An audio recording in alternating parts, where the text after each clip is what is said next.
my friends, and welcome to Quick Tricks Record of the Day. My name is Ellsworth, also known as the Martha Dump Truck Massacre. Back for another quick one with you here. Gonna bring out another record that I haven't played in a long time, but definitely worth its salt. This is Nothing, and it's by Technical Itch, and it is brutal tune. Technical Itch is one of the absolute godfathers of brutal ass drum and bass. The king of it for a long time, in my opinion. Always out there fighting the bad fight, so let's see how he swings. You will do nothing. Nothing at all.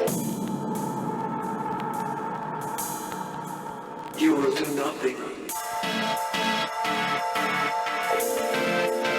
Nothing at all. You will do nothing. Nothing at all. Really lush beginning in these tones. There's a lot of layering there, and just no one really does sort of that uneasiness like he does, but I can't even talk over this beginning. It is pristine, simple but lush. Nothing at all.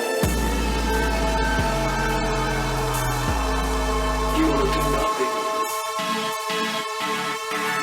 You can do nothing. Nothing at all. You will do nothing. Nothing at all. You will do nothing. Nothing at all. You will do nothing. Nothing at all. You will do nothing.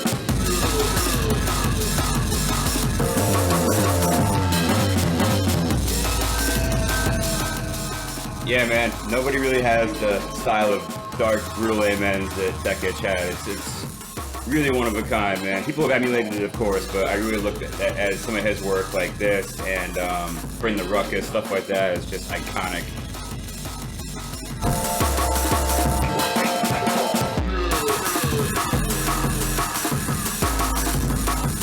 Got a little bit of the pots and pans too for the snare pattern, but nothing too egregious. You know, the pots and pans movement in the mid 2000s was a little bit tough to get behind, but this isn't that bad.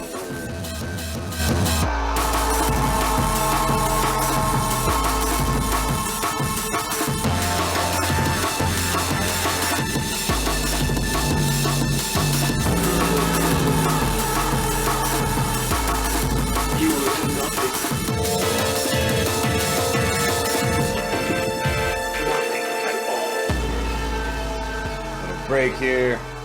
I got this tune off of Juno in the UK, probably around 2007, 2008.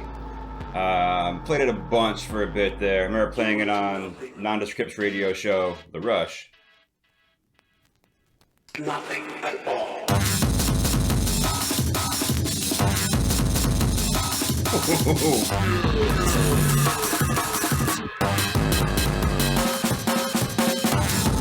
I forgot about this part.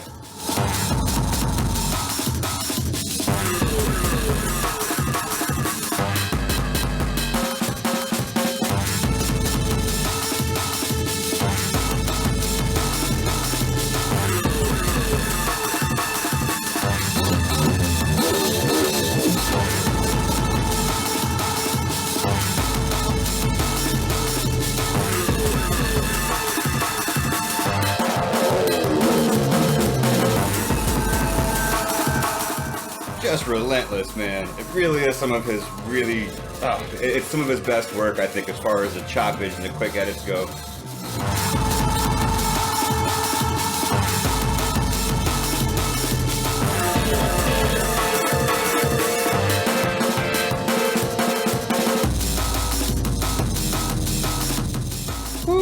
Yeah, it's a burner, dude. It's a real burner. I love these kind of tunes from him. I think he's one of the best to ever do it. But I was never good at mixing out of them, if I'm being completely honest with myself about my shortcomings as a drum and bass DJ. Is that this shit is just like, it's so saturated and so aggressive that like I was never really sure how to change the mood from here. So I would get stuck in these cycles of one-upsmanship, which sounds great, but eventually you have to get funky or something. You can't just beat the shit out of a place for 2 hours or whatever. You can, but maybe you shouldn't.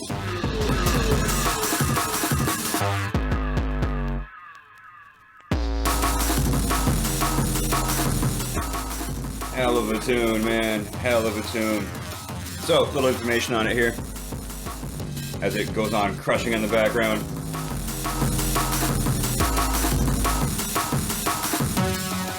This got its first release in 2003.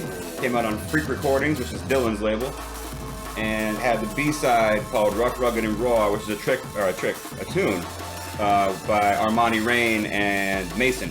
And had a Tech Etch remix to it. Another cool tune that I might get into later, but this is what we're focusing on right now.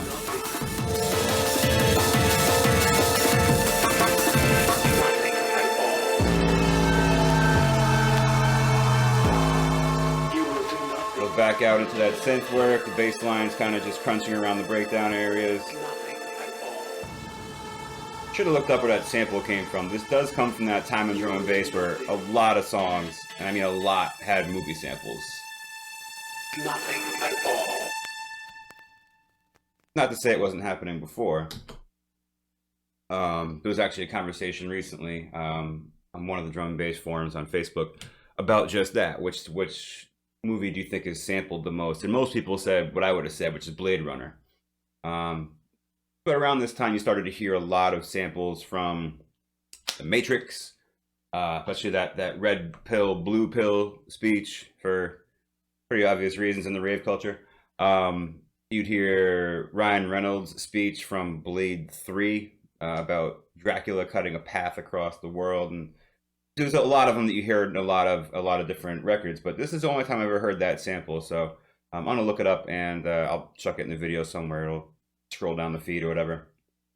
But you know, even going back to this now, looking back on that entire time frame of drum and bass and the tropes that it really kind of leaned on, I don't mind the sample in this. It's used very limited, and it's not really not relying on the sample. Like the tune is banging without it. It doesn't need that. It just adds a little bit more to the mood of it. And Tech Etch is really Technical Itch, right? Tech Etch was a label. I always get those two screwed up. Very confusing naming convention, but he's always been, when he wants to be, a king of mood. There's a handful of songs that really show that. Whirlwind is one of them. I wish I had that on vinyl. I got it digital. I might talk about it that way one of these days. But the dude knows how to make these just brooding atmospheres. You know, they sound like it may be kind of trite to say a horror flick, but something like that. But man, he just does it well.